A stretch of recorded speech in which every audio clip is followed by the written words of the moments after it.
Il y a quelques temps, je cherchais une série à regarder et on m'a conseillé Wakfu. Je dois dire que ça faisait quelques mois que c'était dans mes suggestions, mais je partais avec de forts a priori issus d'un lointain souvenir. Je me souviens vaguement d'un extrait d'épisode sur France 3 que j'avais zappé. J'étais tombée sur une touffe de cheveux orange avec des blagues enfantines. Restant sur cet a priori, je me suis privée d'une super aventure que je souhaite à présent vous partager, car oui, j'ai découvert Wakfu.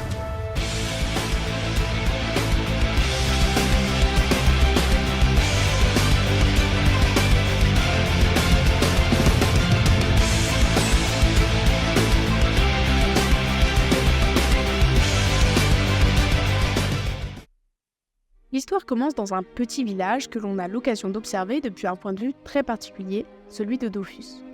Et là, on assiste directement à une scène impressionnante. À peine 1 minute de combat intense et on comprend à quoi on a affaire. Je sais pas vous, mais personnellement, j'adore les débuts de ce genre. Un affrontement avec 2 personnages mystérieux, avec très peu de dialogue et surtout de l'action et une atmosphère pesante. On ne sait rien des enjeux et pourtant le souffle est haletant.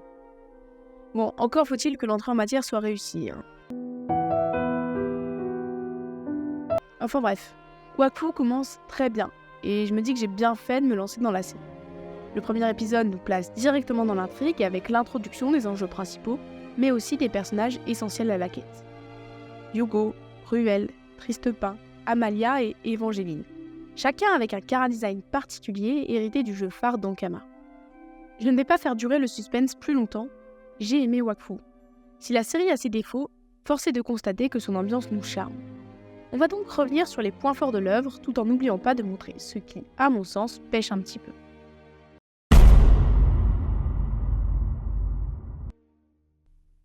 On a souvent tendance à penser qu'un bon récit suffit à construire un monument de la culture. Pourtant, si l'on s'attarde un peu sur la question, qu'on réfléchit à notre quotidien, on se souvient très vite que la base, c'est les personnages. Ce sera leur nom qui s'échappera de la bouche des enfants avec admiration, leur visage que l'on retrouvera sur tous les produits dérivés, et surtout c'est leur tenue qu'on pourra porter en convention. Alors bien sûr, ça ne suffit pas à construire une bonne histoire, mais ça reste essentiel. Dans Wakfu, le héros principal se nomme Hugo. Comme tous les protagonistes, il est doté d'aptitudes particulières, qu'il a du mal à maîtriser, mais qui font de lui l'initiateur de l'intrigue. Ce que je trouve intéressant avec ce personnage, c'est son évolution. C'est tout à fait pertinent que les héros grandissent à mesure que les saisons s'enchaînent. Et quand on y réfléchit, c'était presque essentiel pour que la série se maintienne. Car oui, pour ceux qui ne seraient pas au courant, le dessin animé a commencé en 2008 et vient tout juste de nous offrir sa 4e saison. Pour en revenir à notre héros, ce dernier est attentionné et gentil. Il n'hésite pas à se mettre en danger pour ceux qu'il aime et refuse d'ignorer le malheur d'autrui. Au départ, on a du mal à concevoir ce qu'il peut avoir d'intéressant à nous offrir.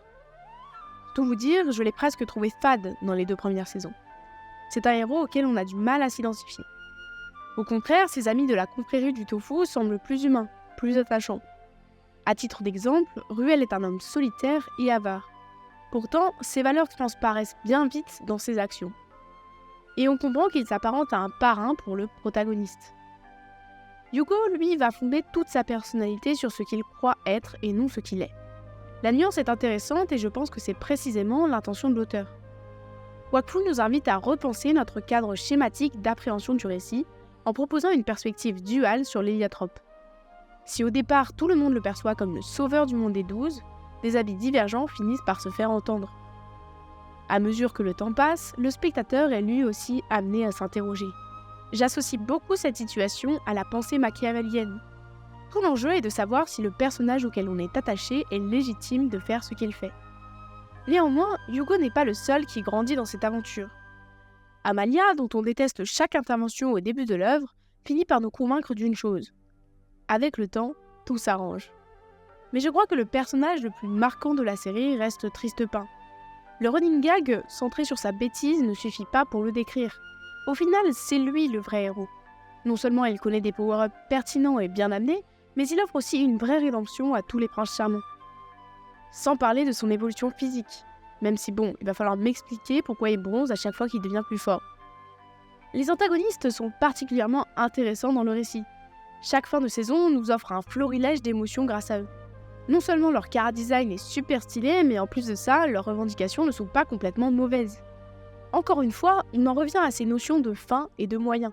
La saison 4 est marquante à ce propos, avec un anti-héros qui se construit de manière parallèle à Hugo. Lui aussi a des choses à sauver. D'ailleurs, quand les méchants perdent, nous, spectateurs, ne pouvons nous réjouir. Bien sûr qu'il fallait les arrêter, mais la fin est très cruelle et presque fataliste. Personne ne s'attendrait à voir de telles choses dans un dessin animé pour enfants. Pourtant, Ankama l'a fait. Vous l'avez compris, les personnages constituent des points clés pour Wakfu. Mais selon moi, ils ne peuvent être vivants que par la richesse de l'univers qui les abrite. On est bien loin d'un monde artificiel et surfait. Il faut dire que c'était presque un peu facile pour Wakfu vu le lore de Dofus. L'histoire se place dans le monde des 12, dans lequel 12 dieux et déesses veillent. Il est notable que les héros dans leur quête parcourent un long chemin, et qu'au fil de celui-ci, il nous est possible d'apercevoir des peuples divers comme celui des Flaqueux. Les chouchous apportent également beaucoup à l'œuvre. Rubilax en est le digne représentant, mais le développement d'autres chouchous variés, avec des pouvoirs spéciaux dans les saisons futures, est très pertinent. Les paysages, sans pour autant être grandioses, suscitent leur lot de sensations. La nature est d'ailleurs très mise en avant par l'intermédiaire du peuple des Sadidas. J'aime l'émergence progressive de cette conscience pseudo-écologique qui permet aux héros d'être plus attentifs à leurs actions. J'en profite pour souligner que la musique que vous venez d'entendre est elle-même tirée du dessin animé. Il s'agit de Twin Shadow de Canine pour ceux que cela intéresse. D'ailleurs, la bande-son, c'est justement un gros point fort de Wakfu. Sans pour autant qu'on en prenne réellement conscience, Ankama fournit pas mal d'efforts pour nous combler de ce point de vue-là. Et justement, cet extrait que je viens de vous diffuser représente l'apothéose de cela, avec la scène qui lui est dédiée dans la saison 4.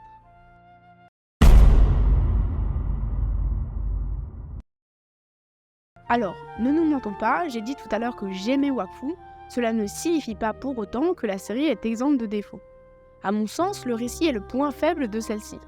Laissez-moi vous expliquer. Comme je l'ai dit précédemment, cela fait des années qu'elle a vu le jour. Entre-temps, beaucoup de choses ont changé et les idées de l'auteur aussi. Cela conduit nécessairement à des incohérences et des contradictions qu'on peut évoquer brièvement, tout en essayant de ne pas spoiler. Bon, alors par exemple, on nous dit que la déesse Héliatrope a créé le Cosmos, pour finalement nous révéler qu'elle n'est l'égale que de 12 autres dieux. On peut aussi souligner que la série dans son ensemble, et particulièrement la saison 4, gère très mal son timing. Pour ainsi dire, le budget limite tellement le temps d'écran que chaque seconde devient essentielle, et il est alors plus difficile d'accepter des passages inutiles. Ainsi, on peut tout à fait supporter des dialogues vides de sens pendant plus de 5 minutes, puis assister dans l'épisode suivant à l'histoire du monde des 12 en 4 minutes. Pour autant, certains personnages bénéficient d'un développement qu'on ne peut qu'accueillir favorablement, comme le frère d'Amalia, qu'on finit par légèrement moins haïr. J'aime aussi le fait que des histoires d'amour se tissent en trame de fond du récit et ne constituent pas un aboutissement en soi. C'est appréciable et je pense que cela est également issu de ce timing très serré pour un cahier des charges important. Oui, mais voilà, peut-être trop, quand on voit que chaque saison nous laisse sur un goût d'inachevé que la prochaine ne peut combler. C'est aussi le plaisir de l'addict que d'en vouloir toujours plus.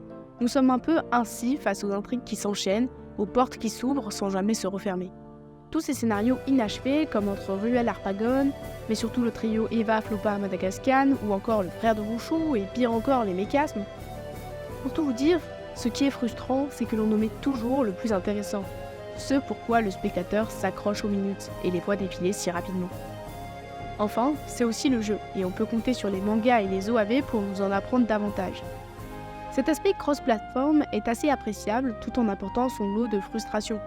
À titre personnel, je ne joue pas à Wayman, qui est la suite de l'histoire par exemple. Il est donc compliqué pour moi d'avoir accès à certaines informations. Heureusement, Internet existe, et la communauté aussi. J'achèverai d'ailleurs mon propos par ça.